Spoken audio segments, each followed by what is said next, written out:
उससे दिल्ली जितनी नहीं हिली, उससे ज्यादा एक पोस्टर से हिल गई है। अगर ऐसा है तो मदर ऑफ डेमोक्रेसी के लिए डांस का दिन है, क्योंकि इस मदर को अब विपक्ष पसंद नहीं है। यह वही करती है जो फादर ऑफ पावर का इशारा होता है। क्या आम आदमी पार्टी का यह आरोप सही है कि मोदी हटाओ देश बचाओ पोस्टर लगाने के कारण एफआईआर हुई है और लोगों की गिरफ्तारियां हुई हैं, पोस्टर हटाए गए हैं? या पुलिस का कहना सही है कि पोस्टर में प्रिंटिंग प्रेस की पूरी जानकारी नहीं थी, इसलिए एफआईआर हुई है? पुलिस और जांच एजेंसियां हमेशा सही काम करती हैं, कम से कम उनके हर बयान से ऐसा ही लगता है। कहीं ऐसा तो नहीं कि जिस तरह से जांच एजेंसियों को केवल विपक्ष के नेता दिखाई देते हैं, उसी तरह से पुलिस को भी अब विपक्षी दलों के पोस्टर नजर आने लगे हैं। दिल्ली में इस तरह से पोस्टर देखकर कोई घबरा गया या किसी को घबराहट में कानून याद आ गया? 2024 के चुनाव को अभी से जीत लेने का दावा करने वाली बीजेपी इस पोस्टर से क्या घबरा सकती है? जिस पार्टी के नेता 400 सीटें आने का दावा कर रहे हों, उस पार्टी को मोदी हटाओ देश बचाओ वाले इस पोस्टर से फर्क नहीं पड़ना चाहिए। एक सवाल तो है कि इन पोस्टरों को इतनी गंभीरता से क्यों लिया गया? क्या ध्यान भटकाने के लिए? अगर कानून का पालन इसी तरह से अक्षरशः किया जाना है, तब तो अदानी समूह पर जो आरोप लग रहे हैं उसकी जांच की रिपोर्ट अब तक आ जानी चाहिए थी। इंडियन एक्सप्रेस की इस रिपोर्ट का क्या हुआ, जिसमें बताया गया कि रक्षा उत्पादन से जुड़ी एक कंपनी में मॉरिशस की कंपनी का निवेश है और उसका लाभ किसके पास जाएगा पता नहीं है। क्या अब विपक्ष के आरोपों को मान लिया जाए कि इन सवालों से भटकाने के लिए पोस्टर उतारे जा रहे हैं, या यह कह दिया जाएगा कि देश बचाना है इसलिए मोदी हटाने के पोस्टर को हटाना है? इस पोस्टर में ऐसा क्या है कि दिल्ली पुलिस इतनी सक्रिय हो गई और 100 से अधिक एफआईआर? वायर ने लिखा है कि 2000 से अधिक पोस्टर हटाए गए हैं, अन्य 2000 जब्त किए गए हैं। 2 प्रिंटिंग प्रेस को 50,000 पोस्टर छापने के ऑर्डर दिए गए थे। इस मामले में कई लोगों को गिरफ्तार किया गया है, जिसमें 2 प्रिंटिंग प्रेस के मालिक भी हैं। मोदी हटाओ और देश बचाओ इस तरह के नारे तो आए दिन लगते रहते हैं, हर दल के खिलाफ लगते हैं। केजरीवाल हटाओ दिल्ली बचाओ या कांग्रेस हटाओ देश बचाओ। हैरानी तो यह होती है कि गोदी मीडिया इस समाचार में आपत्तिजनक शब्द जोड़ता है कि आपत्तिजनक पोस्टर लगाए जाने के कारण इतने लोगों की गिरफ्तारी हुई है। मोदी हटाओ देश बचाओ का पोस्टर लगाने से किसी को आपत्ति हो सकती है, बीजेपी को आपत्ति हो सकती है, मगर ऐसे पोस्टर में आपत्तिजनक क्या है?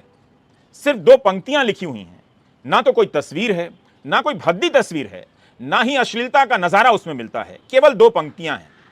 इस तरह के पोस्टर से आपत्ति हो सकती है, मगर इस तरह के पोस्टर में आपत्तिजनक क्या है? क्या मीडिया कभी इस बात को जनता के सामने रखेगा? आम आदमी पार्टी और उसके समर्थक ट्विटर पर इस पोस्टर को फैलाने में लग गए। हर दूसरे की टाइमलाइन पर लाल रंग का पोस्टर दिख रहा है जिस पर मोदी हटाओ देश बचाओ लिखा है। बीजेपी को आज कांग्रेस मुक्त भारत, कांग्रेस हटाओ देश बचाओ का नारा याद दिलाया जा रहा है। आम आदमी पार्टी ने ट्विटर पर पार्टी के हैंडल से एक वीडियो ट्वीट किया।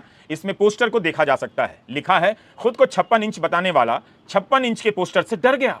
हैशटैग मोदी हटाओ देश बचाओ आपने ट्वीट भी किया है। मोदी सरकार की तानाशाही चरम पर है। इस पोस्टर में ऐसा क्या आपत्तिजनक है जो इसे लगाने पर मोदी जी ने 100 एफआईआर कर दी? पीएम मोदी, आपको शायद पता नहीं, पर भारत एक लोकतांत्रिक देश है, एक पोस्टर से इतना डर क्यों?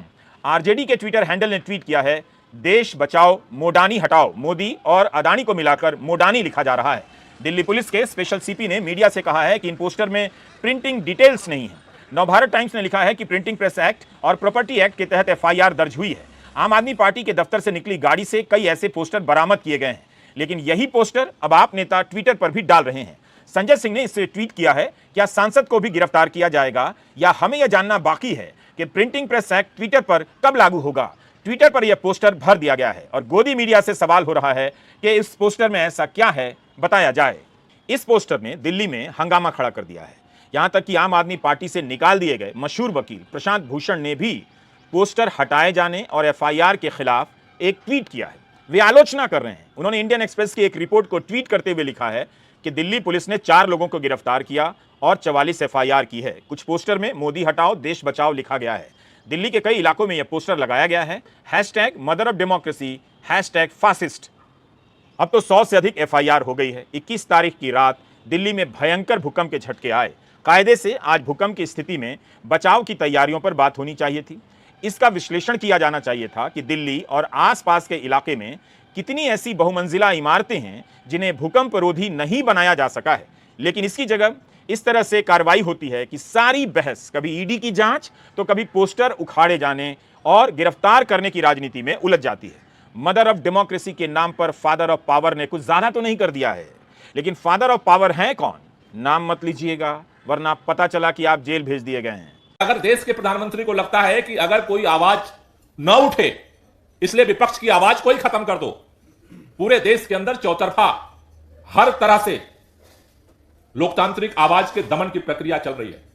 ऐसे में एक 100 बार नहीं 1000 FIR आप करवा लीजिए। कल से जंतर मंतर पे मोदी हटाओ देश बचाओ का नारा गूंजेगा और ये पूरे देश में जाएगा। आपको जितनी FIR करानी है, जितने आपके मुकदमे करने हैं, जितनी गिरफ्तारी करना है, आप करवा लीजिए। लेकिन अब देश आपकी तानाशाही को बर्दाश्त करने को तैयार नहीं है। अब सारी हदें पार हो चुकी हैं।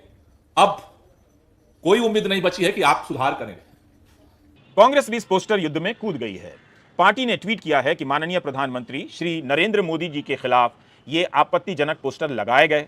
पोस्टर लगाने की वजह से कई लोग गिरफ्तार हैं। कृपया ऐसे पोस्टर ना लगाएं, जनहित में जारी। कभी पोस्टर को लेकर तो कभी ट्वीट को लेकर राजनीतिक दल एक दूसरे से भिड़ जा रहे हैं। पहली बार नहीं हुआ है जब पोस्टर लगाने पर गिरफ्तारियां हुई हैं। यह तो दिल्ली वालों को तय करना है कि इन सब का असर क्या हो रहा है। क्या इसका असर यह हो रहा है कि दिल्ली में सारे पोस्टर नियम कानून के तहत ही लगाए जा रहे हैं? जैसे 5 मार्च की यह खबर देखिए। मनीष सिसोदिया के समर्थन में पोस्टर लगाने पर दिल्ली सरकार के स्कूल मैनेजमेंट कमेटी SMC की कन्वेनर के खिलाफ मामला दर्ज हो गया। दिल्ली सरकार के एक स्कूल के मुख्य द्वार पर पोस्टर लगा था। एक वरिष्ठ पुलिस अधिकारी ने कहा कि शास्त्री पार्क पुलिस स्टेशन में दिल्ली सार्वजनिक संपत्ति विरूपण अधिनियम की धारा 3 के तहत FIR दर्ज की गई है। FIR में कहा गया है कि प्रिंसिपल जो स्कूल भवन की प्रभारी हैं, उन्होंने स्कूल से डेस्क प्रदान किए जिनका इस्तेमाल सिसोदिया के प्रति समर्थन दिखाने वाले पोस्टर लगाने के लिए किया गया। भाजपा ने गुरुवार को दावा किया कि दिल्ली सरकार ने गिरफ्तार नेता के समर्थन में रैली करने के लिए सरकारी स्कूलों में I love Manish Sisodia desk की स्थापना की है, जिसे आप सरकार ने खारिज कर दिया। मैंने यह हिस्सा मीडिया की रिपोर्ट से पढ़ा है। 2021 की एक बात बताता हूं। जब दिल्ली में पोस्टर लगा दिए गए, मोदी जी हमारे बच्चों की वैक्सीन विदेश क्यों भेज दिए गए, तब कई लोगों को गिरफ्तार कर लिया गया। मीडिया रिपोर्ट के अनुसार उनमें ऑटो चालक थे, दिहाड़ी मजदूर थे। ऐसे लोग गिरफ्तार किए गए। उसी समय गोवा से अखबारों में खबर छप रही थी कि गोवा मेडिकल कॉलेज में कथित रूप से ऑक्सीजन की कमी के कारण 80 से अधिक लोग मर गए। इसके लिए कोई गिरफ्तार नहीं हुआ, मगर दिल्ली में पोस्टर लगाने के जुर्म में उस वक्त 25 लोगों को जेल भेज दिया गया। तब दिल्ली पुलिस ने 25 FIR की थी।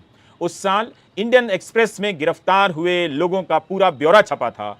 जिन्हें साल भर से काम नहीं मिला, वही लोग थे जिन्होंने कुछ पैसे के कारण पोस्टर लगाने का काम स्वीकार किया था और जेल भेज दिए गए। माना जा रहा था कि ये पोस्टर आम आदमी पार्टी की तरफ से लगाए गए हैं, लेकिन जब तक आम आदमी पार्टी सक्रिय होती, कांग्रेस के तमाम नेताओं ने इसे ट्वीट करना शुरू कर दिया और चुनौती देने लगे कि हमें भी गिरफ्तार करो। राहुल गांधी, प्रियंका गांधी, जयराम रमेश और पवन खेड़ा ने भी ट्वीट किया और बयान दिया। कई नेताओं ने इस पोस्टर को अपनी प्रोफाइल पिक्चर बना ली। बहुत सारे आम नागरिकों और अन्य पार्टियों ने भी इसे ट्वीट किया कि हमें भी गिरफ्तार कर लो। उस समय आम आदमी पार्टी ने विदेशों में टीका भेजने को लेकर सवाल उठाए थे और प्रधानमंत्री को पत्र तक लिख दिया था। दूसरे दल भी यही सवाल करने लगे थे। तो आपको एक पूरा पैटर्न नजर आ रहा है। हमने पुरानी खबरों को खंगाला कि क्या वाकई पुलिस ने कानून के तहत इन पोस्टरों को उखाड़ा है, पोस्टर लगाने वालों के खिलाफ कार्रवाई की है। 10 मार्च 2023 की द हिंदू में एक रिपोर्ट छपी है। दिल्ली में कानून लागू है, Delhi prevention of defacement of property act 2007।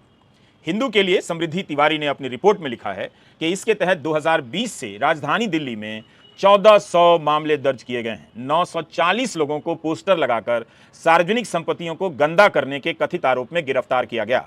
2020 में 583 ऐसे केस दर्ज हुए, 477 लोग गिरफ्तार हुए, जबकि 2021 में 87 मामले दर्ज हुए और 60 लोग गिरफ्तार हुए। 2022 में 798 मामले दर्ज हुए, 392 लोग गिरफ्तार हुए और इस साल फरवरी तक 10 ऐसे मामले दर्ज हो चुके हैं और 11 लोगों को गिरफ्तार किया जा चुका है। इस मामले में 50,000 का जुर्माना और 1 साल तक की जेल की सजा का प्रावधान है। जब आप आज की खबरों को पीछे की खबरों से मिलाकर देखेंगे, तब पैटर्न आपको समझ में आ जाएगा कि जब आप नहीं देख रहे थे तो क्या कुछ हो गया और जब आप अब भी नहीं देख रहे हैं तो क्या कुछ होता जा रहा है। तो दिल्ली पुलिस पोस्टर लगाने के मामले में केस दर्ज करती रहती है और गिरफ्तार भी करती रहती है। अब यह देखना होगा कि ये पोस्टर क्या थे। जिसकी रिपोर्ट हिंदू अखबार में छपी है उसकी बात कर रहा हूं।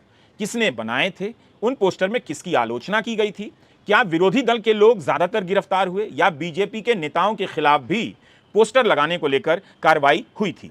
दिल्ली पुलिस को इस मामले में विस्तार से जानकारी देनी चाहिए। आंकड़ों से इस तरह के बारीक डिटेल का पता नहीं चलता है। दिल्ली में होली दिवाली से लेकर तमाम पर्वों पर पोस्टर दिख जाते हैं, हर दल के ही होते हैं, लेकिन क्या बीजेपी के नेताओं के पोस्टर नियमों के अनुसार लगाए जाते हैं? पुलिस को बताना चाहिए कि इन सब पोस्टरों के लगाने में किसी नियम का उल्लंघन तो नहीं हुआ, ताकि किसी को कोई संदेह न रहे। क्या ये सभी पोस्टर तय स्थान पर ही लगाए गए हैं? इन सवालों के जवाब बहुत जरूरी हैं, ताकि यह धारणा मजबूत ना हो कि बीजेपी को कहीं भी पोस्टर लगाने की छूट है मगर विपक्ष को नहीं है।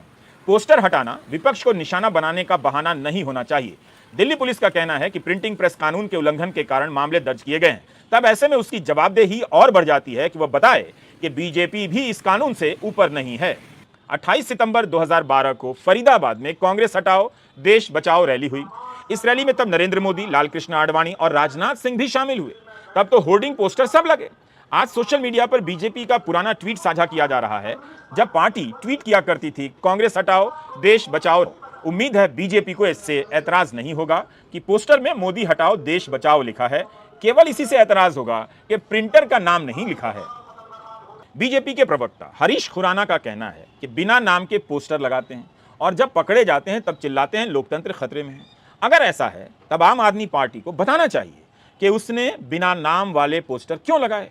आम आदमी पार्टी को अब नाम के साथ प्रिंटर के डिटेल के साथ नए पोस्टर लगाने चाहिए, ताकि पुलिस कार्रवाई ना करे और बीजेपी के लोगों को भी उदार होने का मौका मिले, मोदी हटाओ देश बचाओ टाइप के पोस्टर को स्वीकार करने का मौका मिले और नजरअंदाज करने का मौका मिले। भाजपा दिल्ली प्रवक्ता हरीश खुराना ने भी ऐसा करने की चुनौती दी है। अगर हिम्मत है ना तो पोस्टर में अपना नाम लिखो और बताओ जनता को कि आम आदमी पार्टी पोस्टर लगा रही है और नरेंद्र मोदी को गाली दे रही है, क्योंकि आपको मालूम है अगर आप मोदी जी को गाली देंगे तो आप जनता इसको बर्दाश्त नहीं करेगी, इसलिए आपने नाम ही नहीं डाला। हिम्मत है नाम डालिए और कानून अपना काम कर रहा है उसको करने दीजिए, बेचारा पॉलिटिक्स करने की कोशिश मत कीजिए। दिल्ली पुलिस की इस तत्परता को लेकर कुछ सवाल पूछे जा सकते हैं। जनवरी 2020 में जेएनयू के साबरमती हॉस्टल में गुंडे घुस आए, मारपीट करने लगे, लड़कियों को मारा। इस मामले में जिनके नाम आए, जिनकी तस्वीरें छपी, क्या उन्हें सजा मिली है? क्या इनके पकड़े जाने से उस समय की छात्राओं को न्याय नहीं मिलता? हॉस्टल में गुंडागर्दी करने वालों को सजा आज तक क्यों नहीं मिली है? इंडियन एक्सप्रेस में महेंद्र सिंह मनराल, जिज्ञासा सिन्हा की एक रिपोर्ट छपी है। दिल्ली दंगों के दौरान एक वीडियो वायरल हुआ। 25 फरवरी 2020 को सामने आई इस वीडियो में 5 लड़कों का एक समूह सड़क पर जख्मी हालत में पड़ा था। इनके इर्द गिर्द पुलिस की वर्दी पहने कुछ जवान देखे जा सकते थे, जो बीच बीच में इन्हें लाठियों से मार रहे थे और राष्ट्रीय गान और वंदे मातरम गाने को कह रहे थे। अगले दिन पुलिस स्टेशन से रिहाई के बाद इनमें से एक फैजान की मृत्यु हो गई। पुलिस पर कथित रूप से हिंसा के आरोप लगे। 3 साल हो गए हैं, अभी तक किसी को सजा नहीं हुई है। ताजा रिपोर्ट यह है कि इस वीडियो की जब फोरेंसिक जांच हुई तो जिस पुलिस वाले पर आरोपी होने का शक जाहिर किया गया है, उसकी आवाज वीडियो में दिख रहे पुलिस वाले से नहीं मिलती है। सूत्रों के आधार पर लिखी इस खबर में कहा गया है कि अब इसकी एक और लैब से फोरेंसिक जांच कराई जाएगी। घटना के 3 साल बाद जांच का यह हाल है। उस वक्त 500 पुलिस वालों से पूछताछ की गई थी, जिसके बाद दिल्ली आर्म्ड पुलिस के एक हेड कांस्टेबल को संदिग्ध पाया गया था। इन सब प्रश्नों का बहुत महत्व है और संदर्भ है। राहुल गांधी ने जम्मू कश्मीर में 30 जनवरी को बलात्कार को लेकर एक बयान दिया। यात्रा की समाप्ति के 40 से 45 दिनों के बाद दिल्ली पुलिस उनके घर पहुंच गई कि डिटेल दीजिए, बताइए किस आधार पर बयान दिया है, हम पीड़िता को न्याय दिलाना चाहते हैं। Many people might be scared of the BJP, of Narendra Modi, of the RSS, of the police. I'm not scared of them. And it does not matter to me how much I'm attacked, how many times the police is sent to my house, how many cases I have on me. It does not matter. I stand for the truth. That is the way I am. इन्हीं सब बातों से संदेह होता है कि जांच एजेंसियां और पुलिस एक तरफा कार्रवाई करने लगी हैं। अक्सर ऐसे मामलों में नियमों का सहारा ही लिया जाता है, लेकिन क्या इन्हीं नियमों से सत्ताधारी दल को छूट दी जा रही है? ये देखना आपका और बताना पुलिस और जांच एजेंसियों का काम है। जांच एजेंसियों पर तमाम आरोप लगे, मगर अभी तक कोई ठोस सफाई नहीं दी गई है। केवल यही बताया जाता है कि जांच में जो जानकारी आई है उसी के आधार पर हम कार्रवाई करते हैं। तो क्या बीजेपी के नेताओं के खिलाफ कभी कोई जानकारी ही नहीं मिलती कि आप कार्रवाई कर सकें? अखिलेश यादव समाजवादी पार्टी के नेता ने बयान दिया है कि उन्हें जेल भेजा जा सकता है। अब हालत ये हो गई है कि जल्दी ही विपक्ष के नेता ये कहने लगेंगे कि उन्हें जेल जाने से बचाने के लिए बीजेपी में जानबूझकर नहीं भेजा जा रहा है। मेरी राय में अखिलेश यादव को किरण भाई पटेल से संपर्क करना चाहिए। कि जेल जाने से पहले कैसे पीएमओ का अधिकारी बनकर कश्मीर में मौज किया जाता है और 13,500